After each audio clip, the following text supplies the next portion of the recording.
Our conversation with Bob Pollock from the Extension Service, brought to you by Marcus & Mack, a law firm representing injured people. Good morning to you. Good morning. It's good to have you with us here. Hey. Good to be here. Snowy morning. Yeah, it's hard to get around for people in Indiana County today. Very, very greasy underneath. Now, so this is the first real snow of the year, and we're getting real snow today. We could end up with about 6 inches of it. That being the case, there are plants and other things out around our yards that maybe we want to get some of that snow off, and we have to do it without damaging them. True.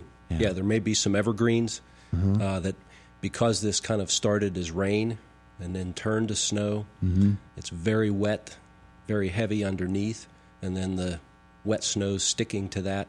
So a lot of the branches are building up with snow, and it's still kind of at that temperature where it's wet snow instead of fluffy snow. So it's heavy. Yeah, so if you got out there now and just kind of pushed the broom against those plants while it's damp, that's the advantage because it's not frozen. Okay. Sometimes we'll get that wet snow and then the temperature will really drop and then it'll freeze on there, and then you can't get it off. But right now you can just kind of dust it off, and then that'll allow those plants to stand more upright again and catch them before they really weep over and may do some damage. When they do that, for instance, here I am at work. I'm not at home. So if something should happen that would cause, the ewes that I have and how the ewes, they'll get it and they'll go as a unit and they'll bend over. And obviously that creates the big hole. Getting them back up and getting them restored once you are able to knock that snow off, and they want to stay down. Right. What's the best method? It seems it's much easier for them to bend over and stay there than to stand back up again. Like most of us. Yeah. We're much better at falling down than we are getting up. That's right. Used to be the opposite, maybe. But, today, as long as you can get home today at some point, I think it'll still be okay. Usually it's if that stays there for days, a couple days or 3 or 4 days, that really kind of, the memory in that plant just it sticks there. But if you'd get it done today, anytime today, I don't think you'll have any damage. Yeah, well, that won't be an issue because if the KCAC games are still played, I'll be in here all day. That's right. But for folks whose plants do get damaged and do bend over like that and have themselves a new somewhat permanent position, they want to get them back. They want to get them standing up looking pretty. And I did that to a couple plants before I left the house this morning while I was shoveling. Just took and gently pushed against them and shake it just a little bit. Didn't do any damage to the plant, but it got the majority of that snow off of there so that they'll be all right. If you get a ton of snow on top of something, say the storm just keeps going, I know that some people will take a rounder shrub or a square shrub and they'll put a piece of baler twine around the top of it just to try to help it hold its shape. Yep. Yeah, any of those ones that are more easily splayed out, have multiple stems that are in there. They may still have one trunk at the base, and some of the evergreens are like that. They'll have one trunk at the base, but then multiple branches that are all shooting upward. And those ones are good candidates for just putting a piece of twine around in a couple places, and that's just enough to hold it together. It doesn't need to be bound like you get your Christmas tree baled. Doesn't need to be that tight. We want it to have some openness, still be more natural, but still just be able to have a little bit of tension there to hold the plant up. Keep their shape. Yep. Got to keep their shape. Yep. All right, so then all of this will go away, and there's really nothing we need to do because nature has a way of protecting itself when you have these things happen. It does. Those plants wouldn't be growing here if they weren't able to handle it. And sometimes you talk about nature taking care of itself, so you get snow on dead branches, and then those dead may get enough weight on there that it'll kind of knock those dead branches out, and so that kind of cleans out the tree. Nature prunes? Yeah, nature pruning versus us pruning, right? As long as it doesn't prune onto somebody's roof. Yes. Roof, cars. Yeah, that's okay. Other objects. Yeah. That happens, though, sometimes. Yeah, unfortunately it does. That's where we need to be more proactive to see those things, take care of those things the best we can, so we can prevent those kind of accidents from happening. Drove by a house the other day, and they have a sun porch.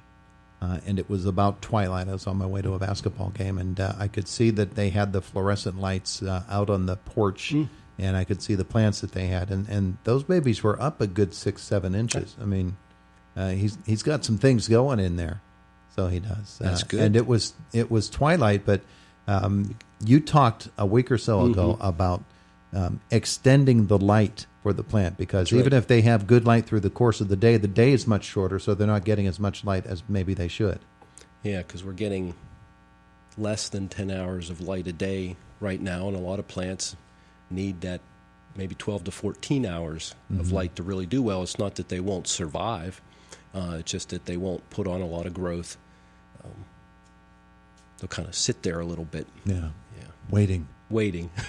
Along with the rest of us. Because you can have the temperature there, but if you don't have the light, then the light becomes the limiting factor. If we have the light and not the temperature, the same thing can happen. They'll just, they can suffer from that. This fellow must have known what he was doing. Yes, He was he's practiced and checked that out, and giving them the extra light. that's right. A lot of people getting out into their greenhouses if they have them, and there are a lot more greenhouses now, I've noted, than there have been in past years. Yes. Get them all heated up. Right. It has become much more challenging to grow things just in the outdoors. And so I think we're seeing that transition, because that protected culture, as we call it, has a lot of advantages. There's disadvantages to it as well, but there's a lot of advantages to it. So we can control things a little more. We can add lights in there. We can use the natural light, or we can add lights inside a structure. Just being in that structure allows the temperature to be warmer. So we can, and really this started when we were trying to extend the growing season. Because in the Northeast, we have a shorter growing season than some other places in the country. So they started to try to look at how can we extend the season, just with plants growing out in regular soil in the field. And so they came up with these high tunnels. And there were low tunnels before that, but called them other names, and but like a cold frame, for instance. Sure. But expanded on that idea and made it more adaptable to a field condition, where you can put up hoops and make a little mini greenhouse over one row of plants throughout the field, or we can do a larger structure and cover more area, and so that allows you to plant earlier as well as harvest later. So that's happened, and then that's just kind of kept rolling. Yeah. And as we've had these growing seasons, which have been really challenging the last 4 or 5 years, with the wetness and just variability up and down, and even winters that are up and down, that those structures are a way to try to adapt and still be able to grow those crops, or get a crop where you couldn't get one before. Yeah. Do people still use hot boxes, and is it too soon right now to get a some hot people box still going?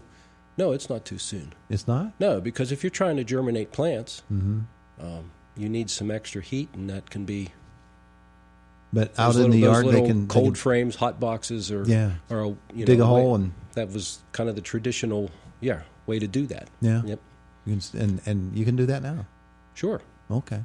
Yeah, you can build one of those and do it that way. I think a lot of people have transitioned that inside as well. They'll use their basement, or they'll use that sun porch, or they'll use that area, and they'll put because we have electric mats, so you can buy heat mats.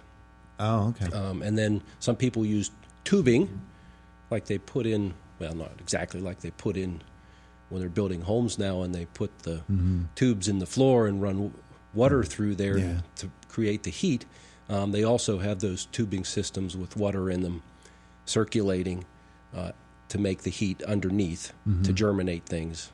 And that allows you less expensively usually to warm up just for bottom heat to germinate seedlings versus heating the whole house to germinate those seedlings. Yeah. So you can keep the air temperature a little cooler, have the bottom temperature warmer, get those seeds up and germinated and started to grow quicker. There you go. So, getting a big snowstorm today, but we can still go out planting. Thank you, That's sir. right. That's right. It's the voice of Indiana County, WCCS, AM 1160, 101.1 FM.